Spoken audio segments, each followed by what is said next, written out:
Today is May 8, 2018, and this is the last meeting for the Feast of Unleavened Bread.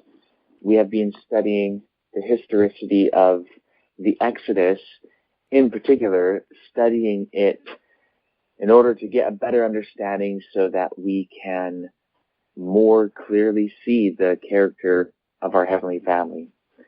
So let's start with asking our Heavenly Family to guide us. Heavenly Family, you have definitely shown us enough by now for us to see that you really are the greatest teachers that we've ever seen, that's for sure. Thank you for helping us to discern this great error that we have been living in and thinking in, and for showing us a new and better way. Thank you for teaching us the truth of the gospel and the truth of the basic nature of the way things are. Please help us to understand the implications of these realities, and please help us to view all things in terms of truth. And when it comes to the Exodus, please help us to see whatever the truth of that is. And if our minds are being influenced by error in regard to certain false conceptions of the Exodus or your actions in the past in relationship to it or anything like that, please clarify those things so that we can have every obstacle between us and you removed. Thank you very much. Guide us in this discussion. We ask this in the name of your beautiful children, Brad, she, and she. Amen. Amen. So, as I mentioned, we are studying the Exodus, and we are seeking to understand the historical nature of the Exodus. We have come to realize that we cannot just take the story that we grew up with for granted as being true, but we need to prove all things and hold fast to that which is good.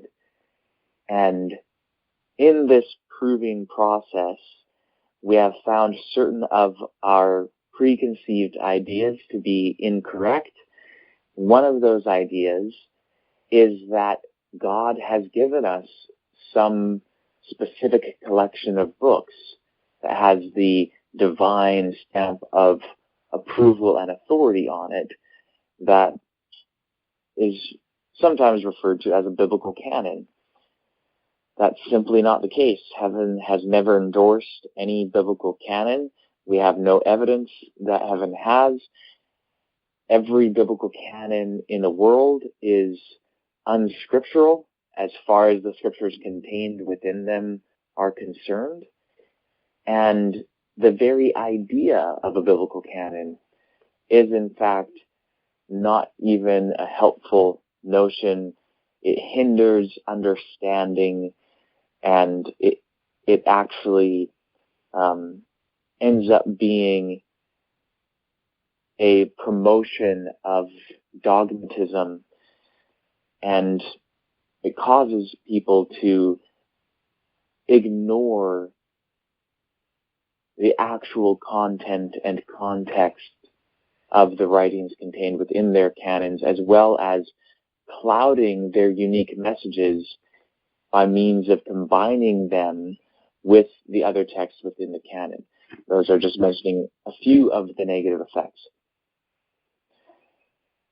Canon also allows unsubstantiated traditions to thrive, because when it comes to books within a canon, typically the degree to which one is permitted to question those writings or traditions about them is very, very minimal.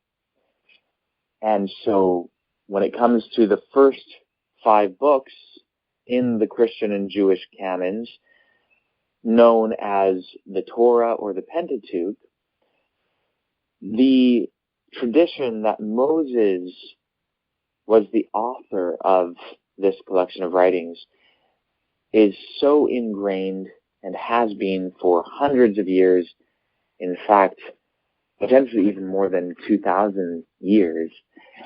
And this is such an ingrained tradition that in the Dark Ages, people were persecuted for questioning it.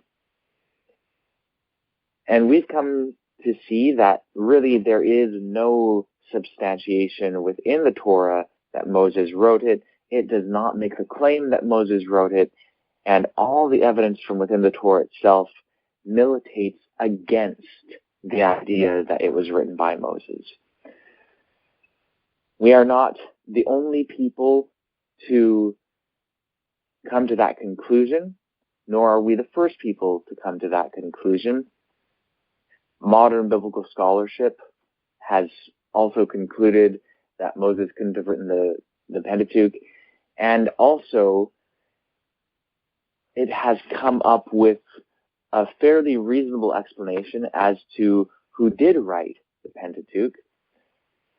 That explanation is known as the documentary hypothesis, which states that the Pentateuch is actually a combination of 4 originally separate documents, along with several other more minor texts that were included in the editorial process as well.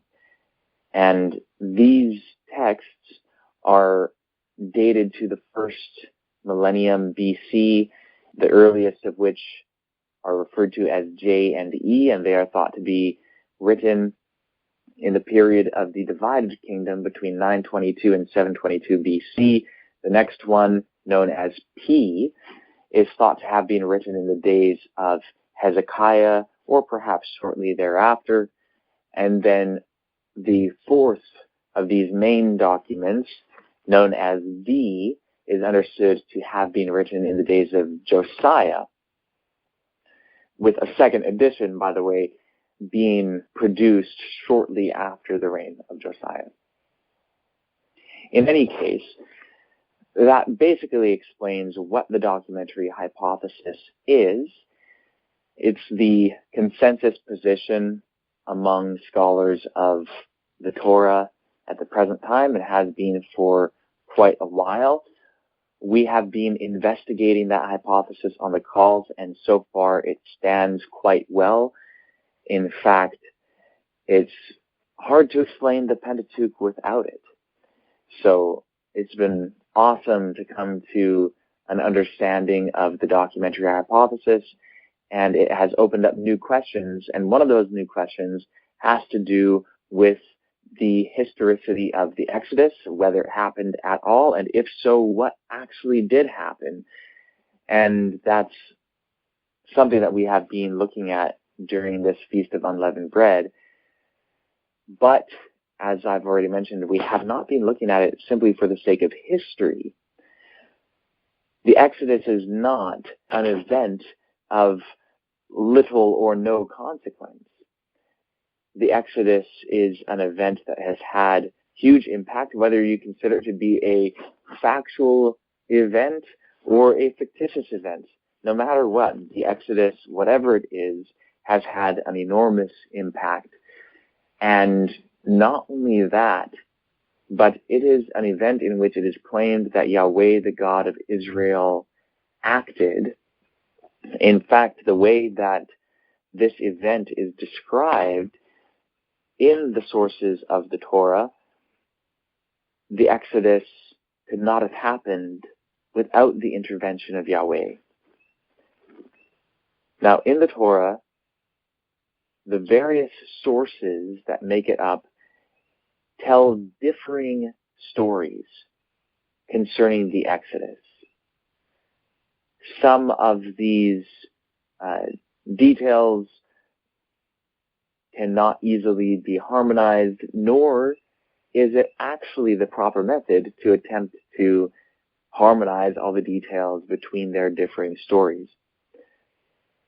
Rather, we ought to study the sources in the Pentateuch to find out what they say and judge each one on their own merits, and if possible, to see what information from each source is actually historical.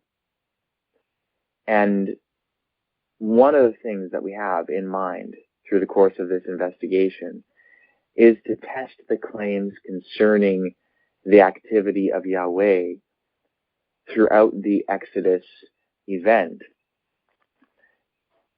And that includes both the actions and the commands of Yahweh.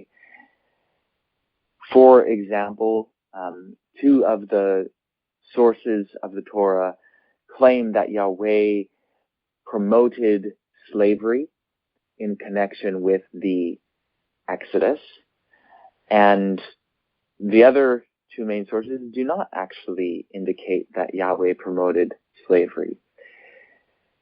So what's going on here? What's historical? And clearly we've seen that if a God brought about the Exodus and promoted slavery, it wasn't our heavenly family, because our heavenly family is clearly opposed to slavery, as is manifest from every bit of knowledge that we can actually confirm to come from them.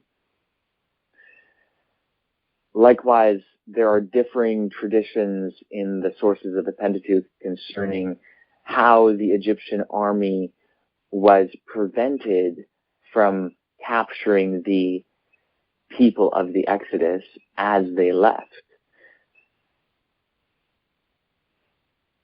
Beyond that, even beyond the Pentateuch, there are differing stories, differing ideas concerning the Exodus. In Jeremiah 7, there's a tradition preserved which states quite explicitly that in the Exodus, Yahweh gave no instructions regarding animal sacrifice. Again, that's Jeremiah 7, verses 21 and 22. When you read the sources in the Torah and compare it with that idea presented in Jeremiah 7, those two pictures do not seem to harmonize very well at all. There are Jews who actually are spoken of in the writings of Epiphanius who seem to share that sort of tradition with Jeremiah. There's a group of Jews called the Nazarenes who were actually the first ones in history known thus far to reject the Mosaic authorship of the Pentateuch, and they said that Moses didn't write the Pentateuch, but that he did write other things, but they believed that animal sacrifice was wrong, and they promoted vegetarianism, and so on. And that's just a group of Jews concerning which very little is known, but they certainly had a different view of the Exodus. So, in light of differing views of the Exodus within the Torah and without, and also in light of certain problems with the Exodus story as we are accustomed to viewing it in terms of archaeological evidence, in terms of Egyptian evidence, and in terms of the logic of the stories themselves, we are left at a place where we really need to investigate the historicity, both in terms of figuring out what happened and also in terms of finding out what our heavenly family had to do with it, if anything, and essentially what their character is as manifested through the events in question. There's always more that can be said on this, but that's basically what we have been looking at, and we have spent the majority of the feast looking at a song in Exodus 15, which is known as the Song of the Sea, and it is very possibly the oldest source that we have concerning the Exodus event. And one of the things that I introduced close to the beginning of the feast is the idea set forth by Richard Elliott Friedman that there was in fact an Exodus, but that it was of a relatively small group of people that was not in fact the nation of Israel, but instead was a group that at some point became known as Levites, who, upon their arrival in the land of Canaan, integrated with the nation of Israel and became their priests and teachers and taught them of their experience in escaping from the land of Egypt. So we've kind of had that in the backs of our minds to kind of test that idea some more, but focusing on the Song of the Sea has been a logical starting place, considering its regard among modern biblical scholars as being, once again, very likely the earliest text that we have that actually refers to the Exodus. We have not, through the course of this feast, been able to draw any solid conclusions regarding the historicity of the Exodus or the historical Exodus. In other words, what exactly the Exodus consisted of, if there was a historical Exodus. And, really, in this feast, we've been getting a feel for how we need to go about this investigation, and we've been considering some of the implications concerning the Exodus, whatever it may have been. And I also mentioned earlier in the feast that we're pretty much guaranteed to not come to an ultimate conclusion by the end of the feast, but that's okay, because ultimately this comes down to us doing the investigation ourselves. And there's a lot to look into, and I hope that this investigation continues on after the feast is over, and the discussions can continue on Facebook, and perhaps we will return to it from time to time on the calls. In fact, I would be shocked if we don't. So really the bulk of this subject is yet before us.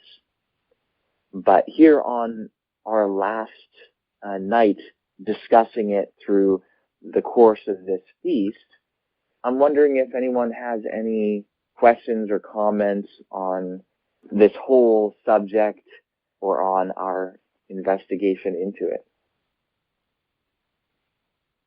Well, I got my latest book today called The Exodus, so I have a lot of reading and studying to do. Like you said, we've just barely started on it, so it'll be an interesting journey to see where it takes us. And I think it'll put a lot of things to rest in our minds that were, to me, almost embarrassing to try to defend some of the things that are in the Bible to people that don't know the Bible very well, and then they hear such and such is in there, like the slavery, or, oh, you can beat your slave so many times as long as you don't kill them, or they don't die in 3 days. I can't remember how that was put, but I mean, if someone that's not familiar with the Bible wants to believe in the Bible, and then they read something like that, and they're just a newbie, and they would ask you a question about it without knowing some of what we know now, it would be an embarrassment to me to try to defend what's in the Bible. In some areas, it's a wonderful in many, many other aspects. But I just thought I'd mention that because I actually heard Barack Obama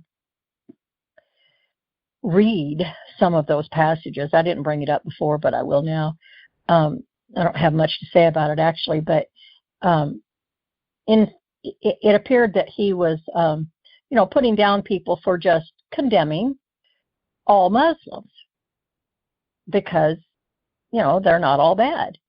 And he said, and you Christians, or what, he might not have said you Christians, but he said Christians have this in their book, and he read some of those texts about slavery and some of the really bad, horrible things that went on. And it was embarrassing to me. Even though nobody was around, it was just me hearing it. And so, this is going to at least help us to know those odd feelings that we had when we read those things. It was hard to believe, but we were believing it because people said, well, that's what faith is. You're supposed to believe, no matter what, you're supposed to believe the sundial went back 15 degrees, or you're supposed to believe, that all the firstborn died in one night, or the sun was darkened for 3 days. And people come up with all kinds of excuses as to how these things might have happened and whatever. But there's no real proof one way or the other, actually. And so just going to take a lot of studying, and I think I've got enough books now to keep me busy. So that's all I had to say. Great, yeah, thank you for sharing that. Does anyone else have comments? Trent, when you were just, I don't know if everyone caught how profound the thing you just shared was, that Epiphanius, referring to the Nazarenes, did you connect Jeremiah in with that somehow, and that Jeremiah also didn't believe in the Mosaic authorship of the Pentateuch? Did you say that? I did connect a certain idea in Jeremiah with a certain idea in that's evidently something that these Nazarenes had. It's not that Jeremiah rejected the Mosaic authorship of the Pentateuch. In fact, most likely there was no such thing as the Pentateuch in Jeremiah's day, so it wasn't even a thing for him to reject. However, there seems to have been the J source in his day, the E source in his day, and most likely the J and the E source were already combined, so he might have known about the combined JE. The P source was already in existence, and the D source may not have been in existence yet, but maybe it would come into existence soon, or maybe it was in existence. It's hard to say. He may have been familiar with the scroll that was found in the temple, since, he lived in the days of Josiah. But this passage in Jeremiah 7, we'd have to look at that to see whether it predates the discovery of that scroll or not. In any case, I think we can know with a reasonable amount of confidence that in the days of Jeremiah, at least some Israelites, namely those who identified with things that are said in the P source, and that identified with things that are said in the E source, and potentially the J source as well, and the D source, people who agreed with those sources, they believed that at the time of the Exodus, that God, through Moses, gave laws that related to sacrifice. And I was just mentioning that in Jeremiah, in chapter 7, it contains a tradition which specifically denies that. And I'll just read the passage here, and I'm reading from the New Revised Standard Version, but it says the same thing in any version that I've read, from the King James to whatever else. So again, Jeremiah 7, verses 21 and 22. Thus says the Lord of hosts, the God of Israel, add your burnt offerings to your sacrifices and eat the flesh. For in the day that I brought your ancestors out of the land of Egypt, I did not speak to them or command them concerning burnt offerings and sacrifices. Okay, so I just want to comment on this a little bit. Verse 21, it's saying, again, thus says the Lord of hosts, or Yahweh of hosts, the God of Israel, add your burnt offerings to your sacrifices and eat the flesh. Burnt offerings were not supposed to be eaten. They were offered wholly to Yahweh, and in several places in Leviticus, which is really almost entirely the P source, it even refers to burnt offerings as being the food of Yahweh. And if a sacrifice was offered to a god and it's wholly offered up, the thought is, this is becoming food for the god. So here Yahweh is saying, I'm not eating that. Add your burnt offerings to your sacrifices and eat the flesh. And in Hebrew, verbs are attached with pronominal suffixes, which lets you know it's like, add your burnt offerings, though he doesn't say my burnt offerings, add your burnt offerings to your sacrifices and eat the flesh, well, in Hebrew, and you eat the flesh. He's basically saying, I'm not eating that. You have your own sacrifices. Go ahead and add your burnt offerings to your sacrifices and you eat the flesh. For in the day that I brought your ancestors out of the land of Egypt, I did not speak to them or command them concerning burnt offerings and sacrifices. That's denying any sort of sacrificial instruction given during the Exodus. Of course, if you read the sources in the Torah, they give sacrificial instructions claiming that they come from Yahweh. So Jeremiah is containing this idea that that's not the case. So that's a conflicting picture. And I was just mentioning that Jeremiah isn't the only instance that we have of this sort of idea. Now, when you read Epiphanius, he wrote a long work, I think it was 3 volumes, called Panarion, or Against Heresies, where he lists a whole bunch of sects or heresies among pagans, among Jews, and among Christians. And one of the Jewish sects that he mentions, and he describes this as being a sect that was in existence prior to the time of Jesus, but which continued even to his day. And he wrote at the beginning of the 5th century. Panarion was written sometime around 404 of the Common Era. So he mentions a group of Jews called Nazarenes, and he says that they denied that Moses wrote the Pentateuch. And yeah, he uses the term Pentateuch. And he's not the first one to report this, actually. There was another Christian writing before Epiphanius in the 4th century, a guy named John of Damascus. And John of Damascus also mentions the Nazarenes and how they said that Moses did not write the Pentateuch, and they denied animal sacrifices as well. They said that they are not lawful.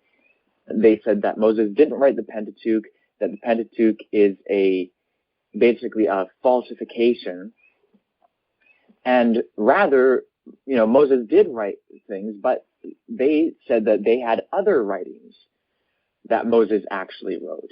And evidently, since they denied the Pentateuch, they rejected the Pentateuch, and since they believed that animal sacrifices were wrong, and they believed that eating meat was wrong as well, then whatever writings they had concerning Moses were not promoting animal sacrifice.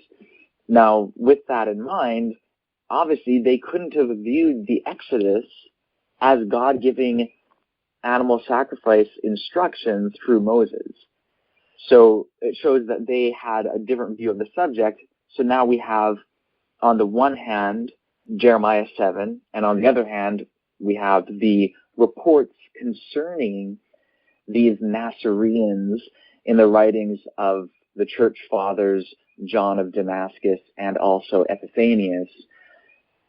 And both of those sources present a picture of the Exodus, whether explicit, as in Jeremiah, or implied, as is the case with what we know about the Nazarenes, that the Exodus did not include any sort of commands for animal sacrifice. Wow, that's really huge.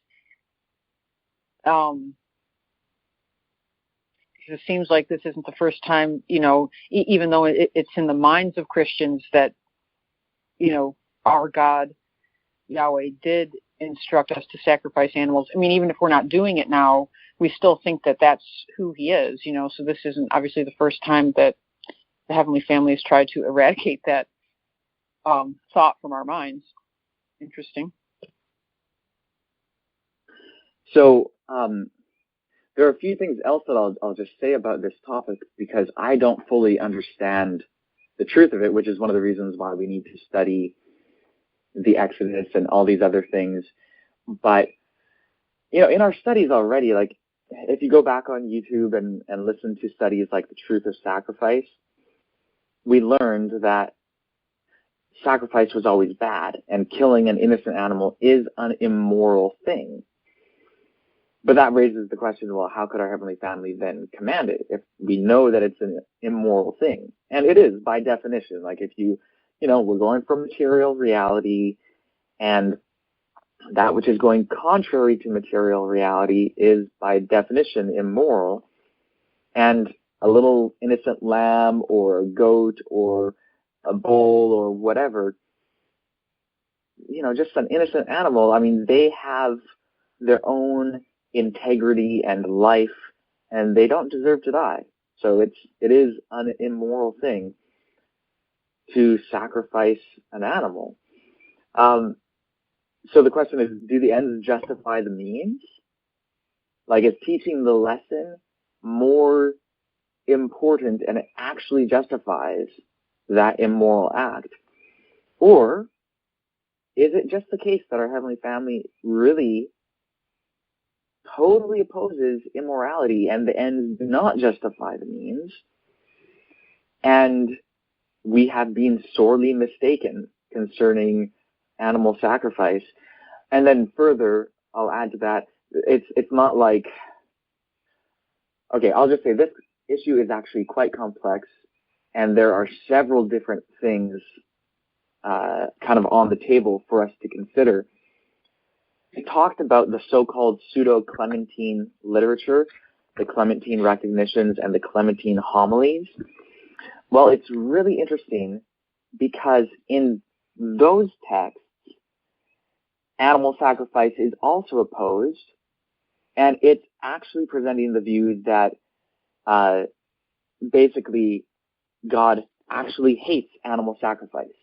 And it also presents the view that God hates the idea of eating meat and that we shouldn't eat meat. So those things are actually the same things that are attributed to the Nazarenes in the writings of Epiphanius.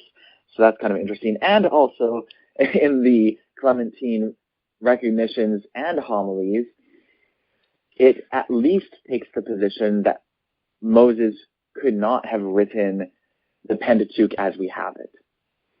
So that's another thing that the pseudo-clementines, or again, so-called pseudo-clementines, have in common with the ideas of the Nazarenes. So this needs to be carefully studied to see, well, how do these things relate? But in the Clementine recognitions, it says that at the Exodus, while God opposed animal sacrifice, God allowed for it, not in the sense that he was condoning it, but there was basically no way for them to not do it. Like the Israelites were going to keep going ahead and doing it, so God basically told them, I don't want this, but, okay, do it. And then through the rest of the period from that time all the way till the time of Jesus, through the prophets, God kept telling them, I don't want sacrifices. I'm not pleased with sacrifices. Through Samuel, through Jeremiah, through David, there's all these passages in the prophets and in the Psalms and so on where God says things like, I do not desire sacrifices. So it's kind of the idea that God, even though he didn't ever want it, he allowed for it, and at the same time telling them, I don't want this. And then kind of the picture is that one of the purposes of Jesus coming was to bring an end to sacrifice, and the gospel according to the Hebrews, which we know to be a very, very important text, actually has Jesus saying, I have come to abolish sacrifices, clearly referring to animal sacrifices. So, we have all these little pieces. What picture does it exactly paint? It's a good question. That's something that we have to consider. So is it that it's just like no sacrifices at all? Our Heavenly Family didn't say or do anything about it other than totally, entirely oppose it? Or is it that they actually gave allowance for it while condemning it, but saying, I know you're going to do it anyway, so go ahead and do it. Kind of like dividing the nations, like, oh, you're worshiping the wicked gods anyway? Okay, fine. So I'm going to divide up the nations, and each nation will have their own god.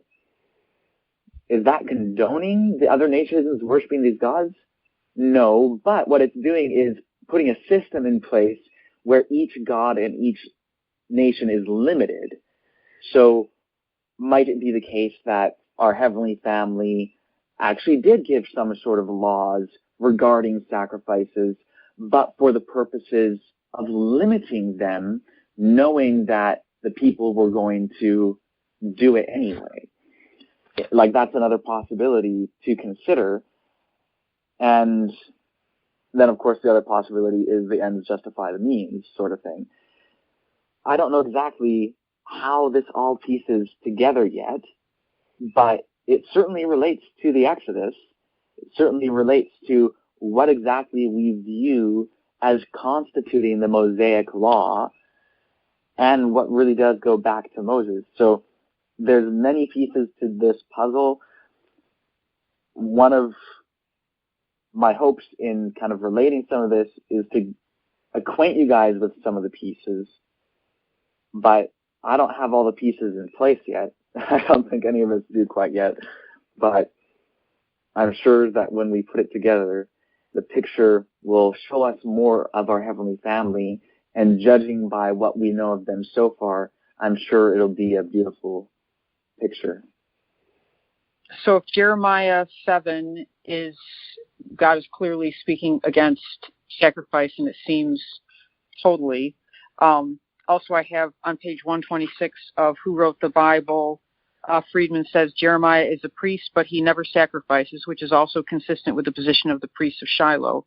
But that if before the Pentateuch was even written, there seems to be a clear indication that God was wholly against animal sacrifices. It just makes you wonder, if they were doing the greater good thing.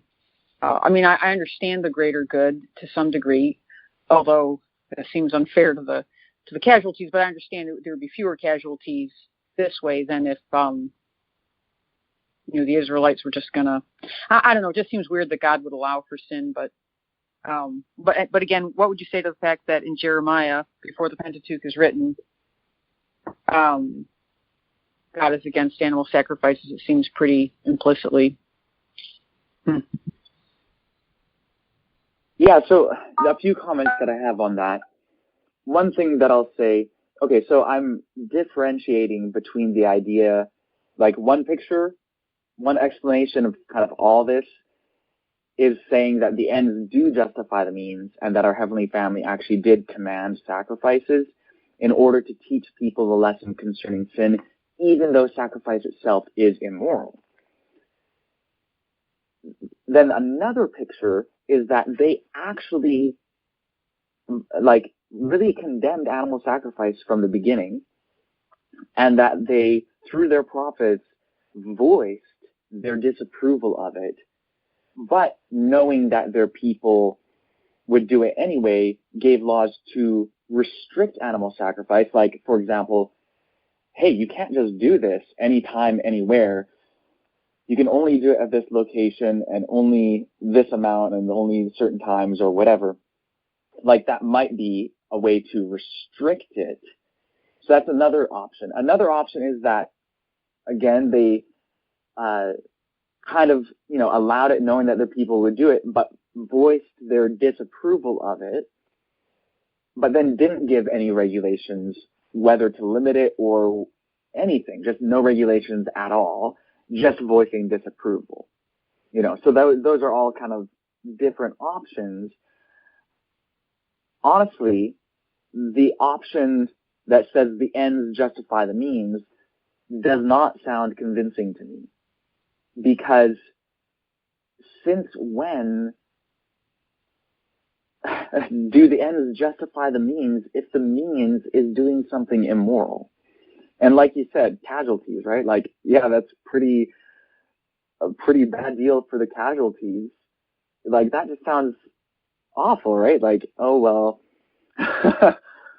got to teach this lesson. And ultimately, why allow for that system of the ends justify the means and actually institute sacrifices when the people clearly didn't get the lesson anyway? Like, they really weren't, like, really getting from this, oh, I'm killing this animal, this is bad. And in fact, wouldn't the lesson be more powerful?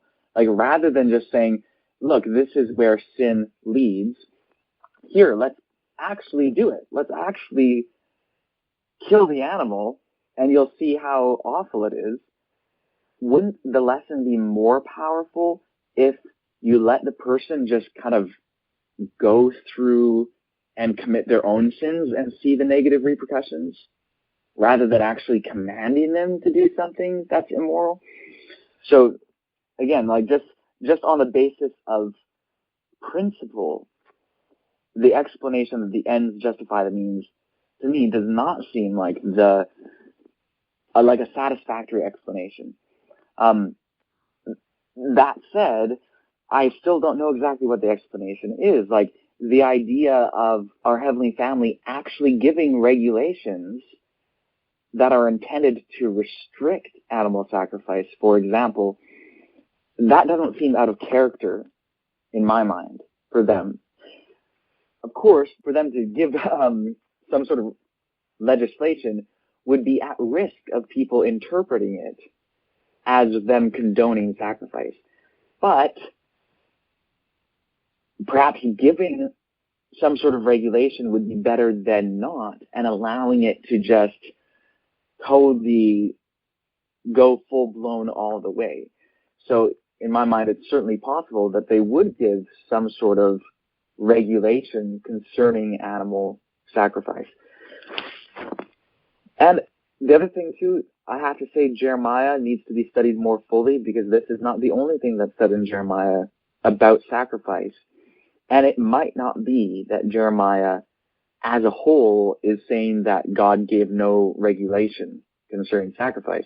It's certainly saying that God didn't give regulation concerning sacrifice in connection with the Exodus. That much is explicit. But studying Jeremiah more fully and everything that it has to say about sacrifice, and taking into account the fact that we have two radically different versions of Jeremiah, one contained in the Masoretic text, one contained in the Septuagint, that all needs to be taken into consideration.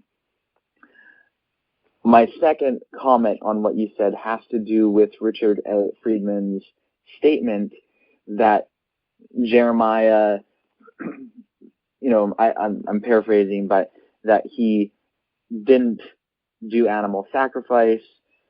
And then he says something like, in harmony with the Shiloh priests. Well, I'm really curious where he gets the idea that the priests of Shiloh didn't engage in sacrifice. Is it just kind of like an assumption based off this text in Jeremiah?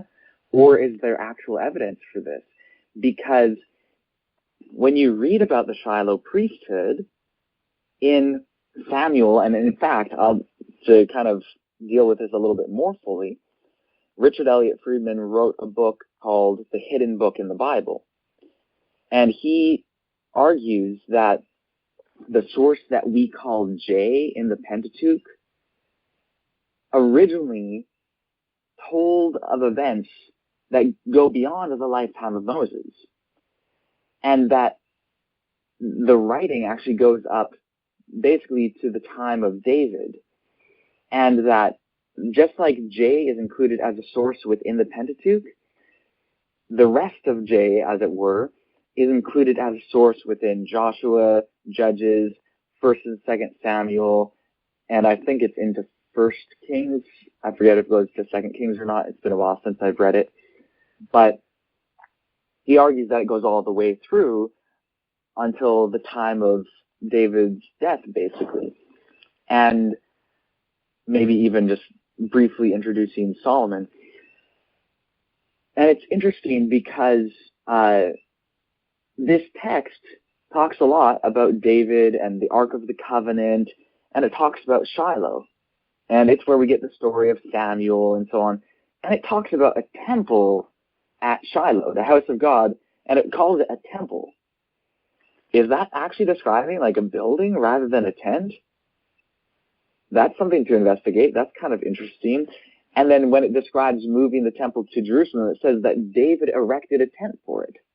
Well, if it was already in a tent like the tabernacle, then why is he erecting a tent for it? And why is the structure that it was in Shiloh called a temple? Just questions. I don't have the answers, but those are questions to be asked.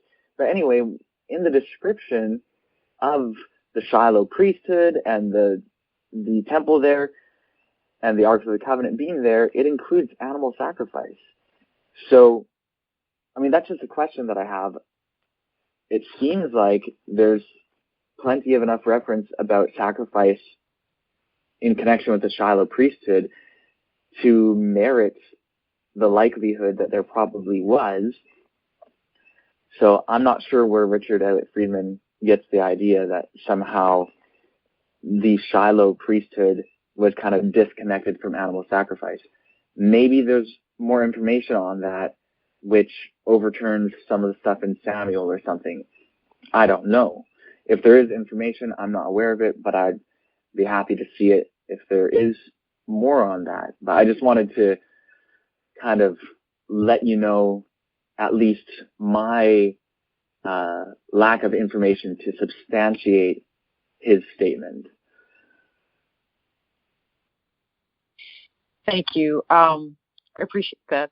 I just do want to say, though, that the Advent movement just is blowing my mind more and more, how, Ellen White is promoting vegetarianism, and, it, in a lot of ways, like, we were just talking today how, Ed and I were at a wedding way when we were like first Adventists, and how it was a Protestant wedding, and how we were vegetarians at the time, and people were just curious about it. So we started telling them about, the Bible and vegetarianism, and the Protestant pastor, who we didn't know, he was getting really angry, about the whole idea, and coming up with all these, meat eating verses. And it was kind of like these verses against that verses, those verses. And it was just kind of interesting. But Adventism is so amazing to me, how, Ellen White's promoting vegetarianism when, the Bible, you can make a case for it, kind of, but kind of not too. You can make a case for meat eating too, for sure. And just even that Adventists were the sanctuary people, and how just that thing alone just, would lead us to study the sanctuary, and how just the study of the sanctuary is what has brought, well, me personally, to this truth, but probably all of us, to some degree, and how just looking into this and not blowing it off really, leads us to the truth of who our Heavenly Family even is. It's just a cool movement. It's amazing. Amen to that. And yeah, I just want to mention a couple other quick things. Okay, the pseudo-clementines, so-called pseudo-clementines, I kind of want to get out of the habit of calling them the pseudo-clementines, because it just seems antagonistic, just like the phrase pseudepigrapha.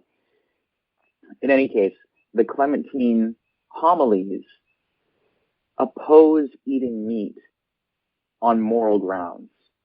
Like, it's not like, oh, eating meat is unhealthy. No, it opposes it because it just opposes killing animals. So I find that very fascinating.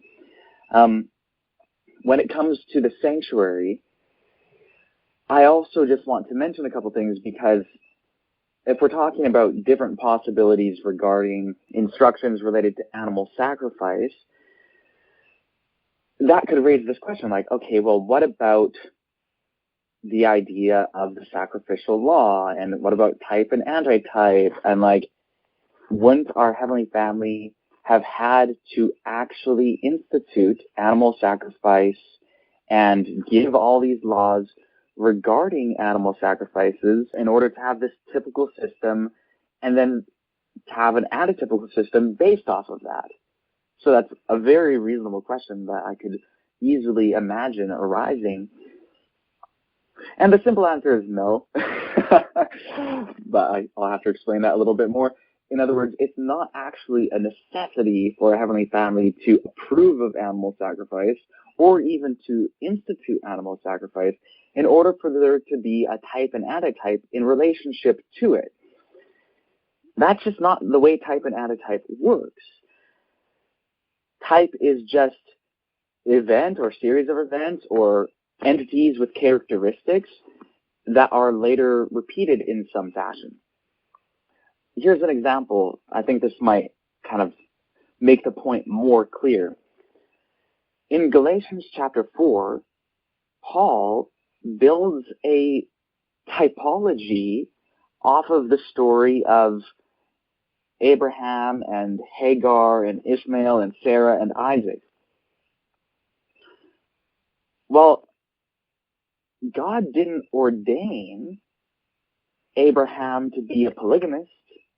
God didn't institute polygamy and bring that about or tell Abraham to do that. And God didn't tell Abraham to have sex with Hagar and to bring about Ishmael. No, those things actually happened contrary to the will of God, according to what we find in Genesis. And we can definitely say that polygamy is against the will of our Heavenly Family. So with that in mind, how could typology arise from that circumstance? Very, very simply, it's just that our Heavenly Family is able to use these circumstances, whether it's something that people are doing that's good or whether it's something that people are doing that's bad. And they're able to use that in order to teach us certain lessons and to show us how history repeats. And sometimes that's actually showing negative events happening rather than positive events. So Paul used this typology in part to teach lessons about how in his day there were Jews who were born after the flesh, not born after the Spirit, and they were persecuting believers in Jesus who were born after the Spirit. Well, that was a bad thing that was happening.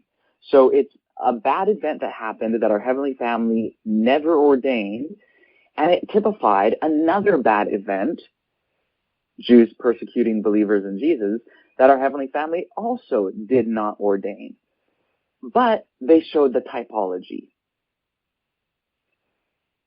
When it comes to sacrifice, we can say that our Heavenly Family for sure does not want innocent animals to die. So it doesn't mean that they had to institute animals dying in order to use that as a type for something else that they never wanted to happen, namely their own son dying.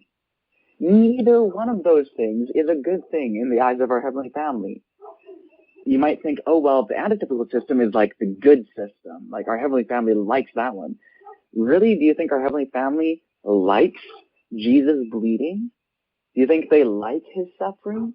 No. The antitypical system isn't really like some wonderful, great thing either. It's important. It's necessary. But Jesus dying as the antitypical sacrifice, that's awful. Like, that was an awful thing. So our Heavenly Family didn't, quote unquote, institute that. They allowed it and they used it to teach great lessons, but it wasn't their will for Jesus to die. They would far prefer that he was accepted and people learn the truth from him and abandon sin. So same thing with animal sacrifice. It's not required that our Heavenly Family endorse it in order to use it to teach us lessons or to use it as a type. Just like the story with Abraham, again, they didn't have to orchestrate that in order for it to be used as a type. So I hope that in principle, that helps us to be able to think through these issues. And we have many things to learn, many, many things to unlearn. So we should begin to wrap up the meeting here because, well, it's basically an hour in. But I know that we're talking about some really intense subjects in a way. So how about this? Since we are right at the end and we don't want to go over time, and it's been a positive thing to keep our meetings to an hour, how about we'll bring an end to the meeting. People can chew on what we've been talking about. If you guys want to discuss it and you just can't wait, well, we can discuss it online on Facebook. And Otherwise, we have more meetings coming up not too long from now. So perhaps we can continue along these general discussion lines this coming weekend. Maybe we'll kind of tie it back into the gospel of truth some more, in principle at least. So, with all that said, does anyone want to thank our Heavenly Family? I will. But before I pray, I just wanted to say I'm so glad you ended up explaining that end part with the type and antitype, because my brain was just starting to roll. It was like, well, what do we do with all this type and antitype and symbolism of the lamb and the red heifer, etc.? So glad. Anyway. Yeah, I'm glad that you mentioned that, actually. And I just wanted to say briefly again for everyone, it's also important when we're studying all these things and when we're dealing with a subject like animal sacrifice, look into the origins of animal sacrifice. Like, that's just a good thing to have in mind, because often people, when we grow up in the church especially, and we're taught the Bible, we just kind of imagine that sacrifice originated with the Israelites or something like that, or it's something that only the people of God had from the beginning of time or something. But look into the origin of animal sacrifice. That may be very helpful in understanding the subject. Anyway, yeah, go ahead, Anna. Heavenly Family, we surely have many, many things to unlearn. And by your grace and leading, we lean upon you to guide us, to keep us from being shaken. And we truly desire your truth, and we need it to solidify all our misconceptions, dogmas, and biases. So again, we praise you and thank you for all you've done for us. And this I pray in the name of Branch, he and she. Amen. Amen. Amen. Amen. All right. Love you all. Have a good night. Good night. Amen.